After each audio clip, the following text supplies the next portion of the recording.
Hello YouTube, this is the Romanus Atheist, and we are going into another reaction, comment, whatever I'm going to call these kind of videos, probably just commentary. This is the Paul and Morgan,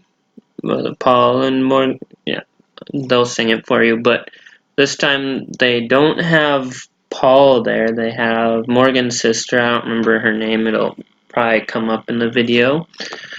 But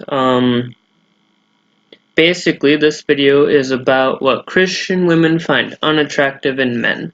So let's let them get into it. Number 4, when the guy just doesn't know how to listen.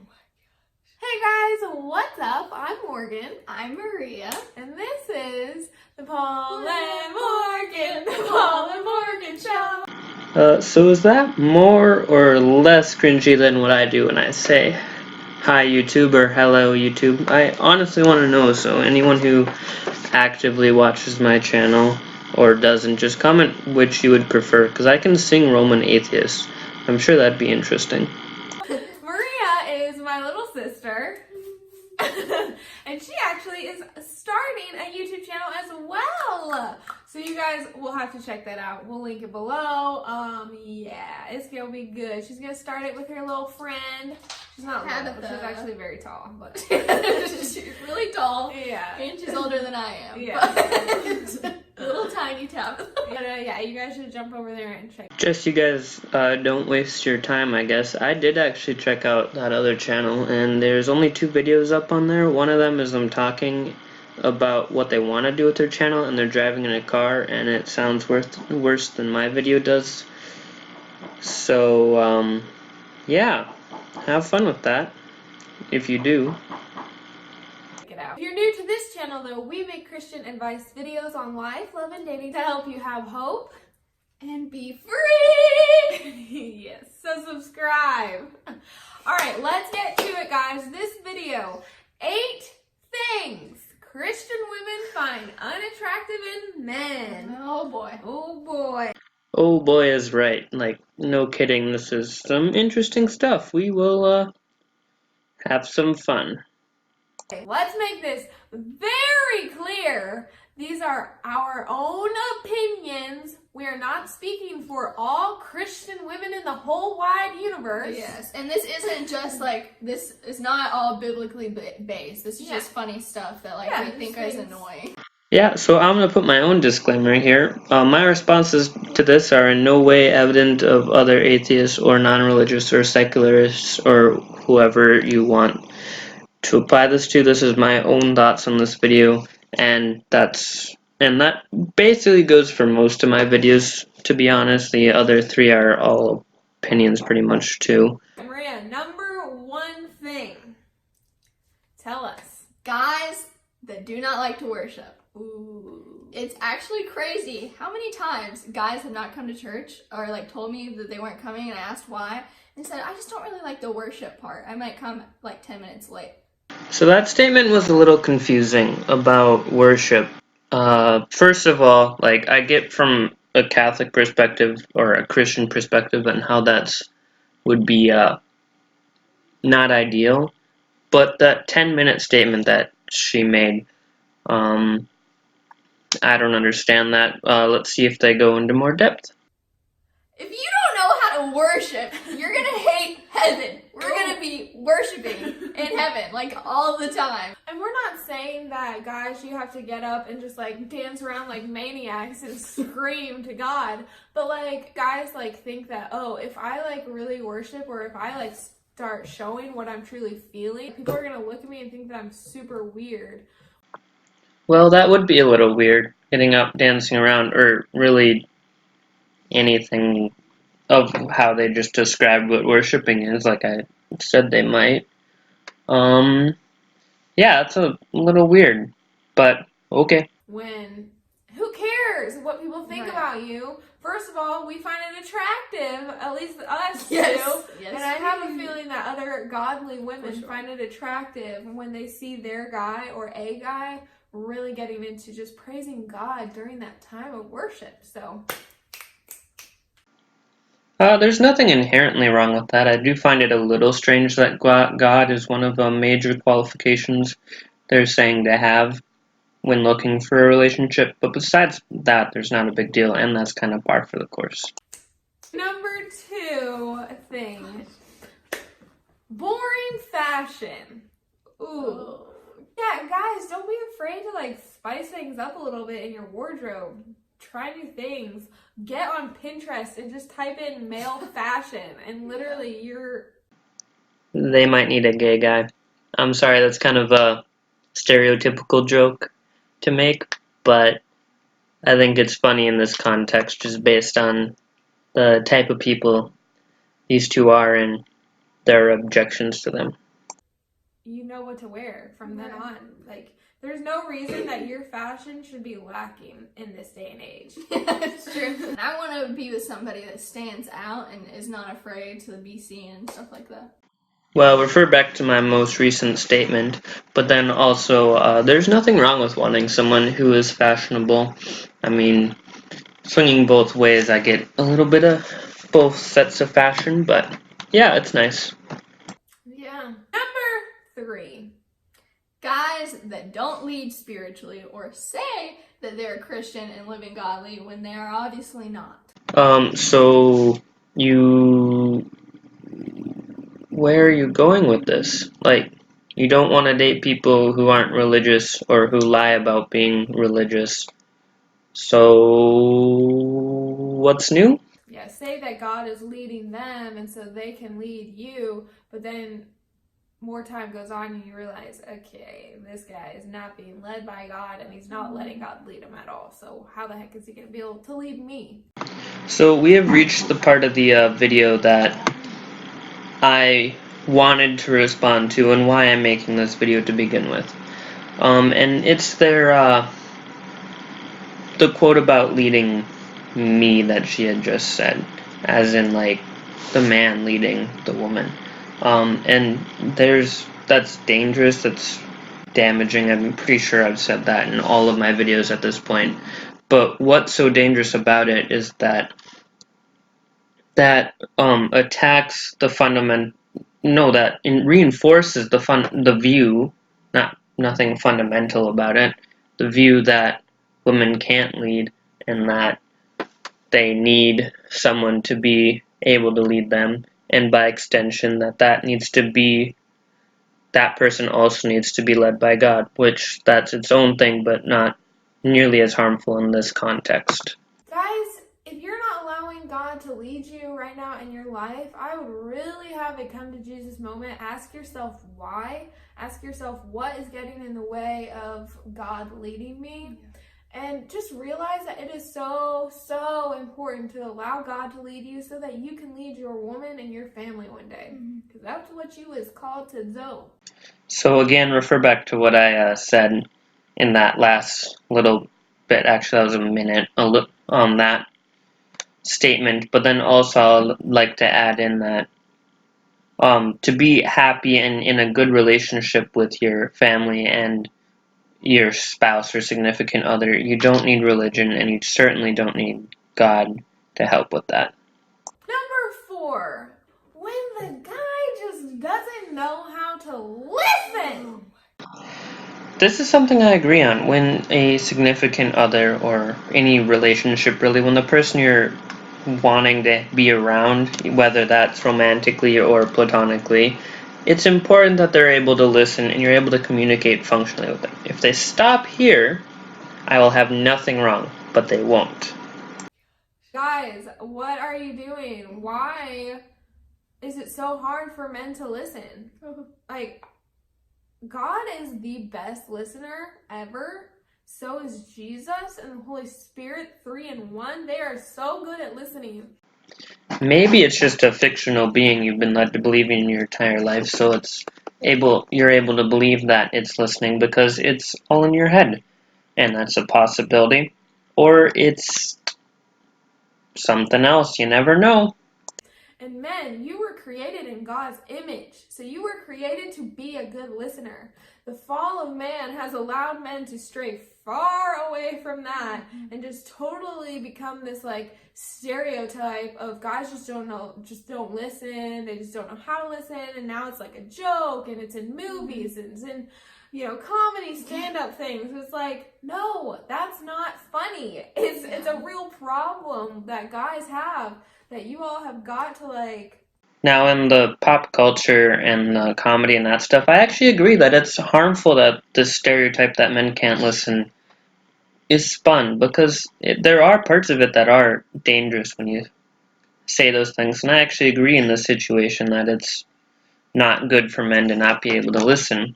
Step it up. And something that I think about is, if you don't know how to listen to me, and I'm somebody that you say you're interested in or whatever, then how are you able to listen to the Holy Spirit? Because he's not going to force himself onto you. You have to actually force yourself to sit down and listen to him speak. Oh man, you guys were doing so well. You're actually making points on this one. Like, they were still religious based relatively, but you had some like secular points off of it and like make sense, and it's like actually good advice here. But then you had to ruin it. And if you can't listen to me and I'm yelling in your face, I'm just kidding, I'm not going to yell. But if you can't listen to me, how are you going to listen to him? That is very good and very true. Yeah, so guys who maybe you know right now that you do struggle with listening, like start putting things into practice that will help you begin to become a better listener. Number 5. They act like they don't know you. You've talked to somebody online, you've texted them, you probably have even met them before at church, and the next time you see them at church, they don't say hi, or they act like they don't know you, and you like come up and you're like, hi, and they're just like,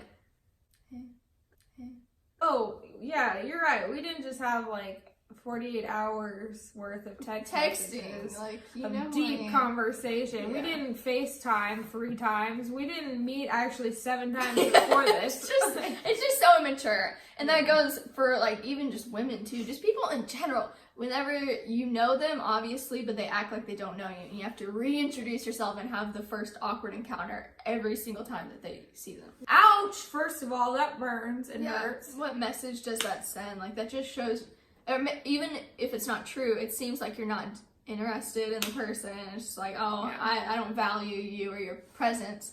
So Stop that! stop it! I don't have much to disagree with that. There wasn't much there, but okay. Alright, number 6. When guys put up a front that they don't have emotions. Or yeah, like they have to make everything a joke, or when things start to get a little too serious. Oh, how about that? Ice cream! Yep, here's another one that actually makes relative sense, and I'm glad they're spreading this. It's important to know when it's time to be serious in a relationship, know when it's time to be funny, and be able to show emotions other than happiness or any emotions at all. Those are important things. I have a feeling they're going to go a wrong way with this, but I guess we'll find out. Like you switch the subject or you crack a joke. It's like, stop! First of all, you're allowed to be emotional. Just because you're a dude, again, stereotype that guys aren't allowed to be emotional or like cry and stuff. Yep, you're doing good now. Don't ruin it. Come on, you guys got this. Not true. I mean, I will say that I don't think it's super attractive if guys are just like constantly bawling their eyes out, like pull it together and be a man. But you are allowed to cry. You are allowed to get deep. You are allowed to feel things.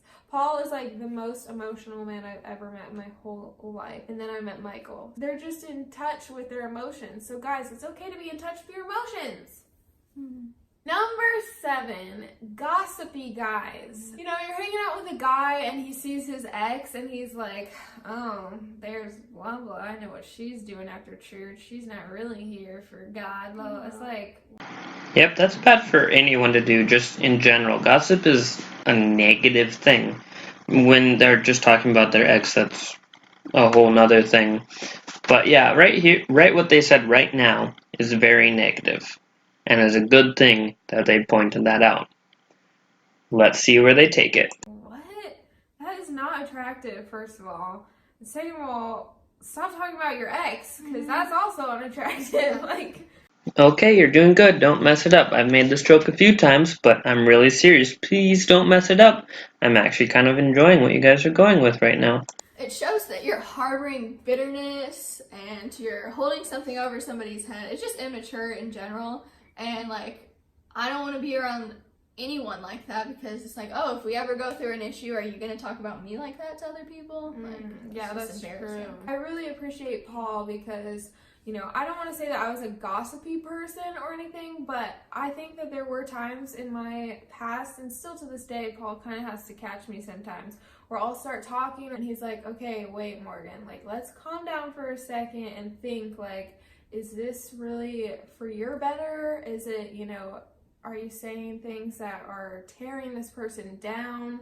Or is what you're saying going to, you know, build them up, even if they don't hear it? Like, could it build them up? Like, just different things. Like, he really has helped me, you know, decipher whether or not what I'm saying is gossipy or not. Well, Morgan, I'm glad you have someone in your life that way. I hope I'm that way for other people. I mean, I don't necessarily think you need that. You need another person to tell you. I think you should be able to check your own impulses in that way. But, I mean, there's not much I can do about that in a way. It's good you have someone in your life that's able to check your problems, and I'm sure you're able to help him with issues he faces, and that's a good thing.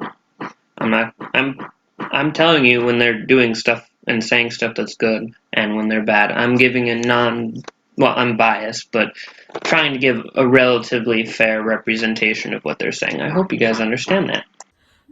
And so I appreciate that about Paul, because he is not a gossipy dude at all. Number 8, guys that know more about their hobby than God.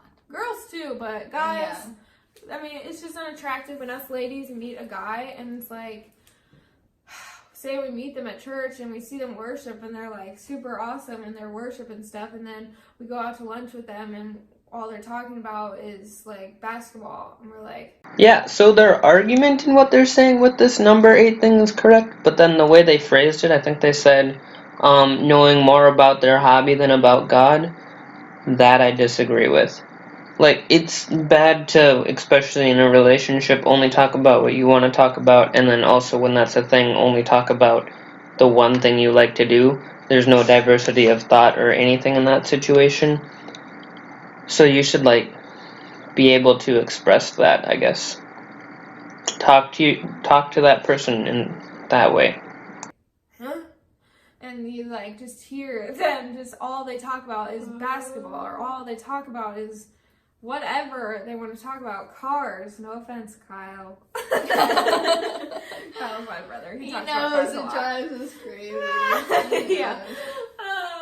But seriously, like, whatever they're obsessed with, like, is like that's all they talk about. Yeah. And they spend way more time doing that than they are spending time with God. There is no way I want to spend my life with somebody that can only talk about 2 subjects tops. And like, if I start talking about something else, they just find a way to bring it back around. Or you can tell that they're not listening to anything I say. That is the worst. That's why I can talk about 3 things: religion, politics, and drumroll please,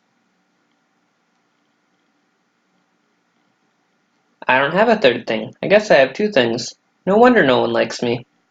I joke I have some friends. Yay. Hopefully this isn't depressing. I actually have quite a few friends. I just joke and I'm better at listening anyway. Like they said, that's attractive. Cool. Okay, so I just have to sit here and act like I'm interested in cars for the next 6 hours. Broaden your horizons, boys. Yeah, get educated so you can talk about more than one thing. Yes. Alright, you guys, thank you so much. So basically after that they go into their closing. Yeah, I mean, there wasn't too much in this video that I was particularly against. It was just those specific parts that I commented on and pointed out in the video. I mean, I guess you saw that, but I put the entire thing. Yeah, so the rest of the video I cut it off. fairly abruptly. Was just them ending it. But yeah, I mean, have a nice time. I'll have the video and link in the description if you want to see that last little bit, or think I edited out for whatever reason. I'll have the link of the video there. If you want, I can link that her channel, her new channel too. I'll put that in there as well, just so for fairness sake, I guess. Yeah, so have a nice day. Peace.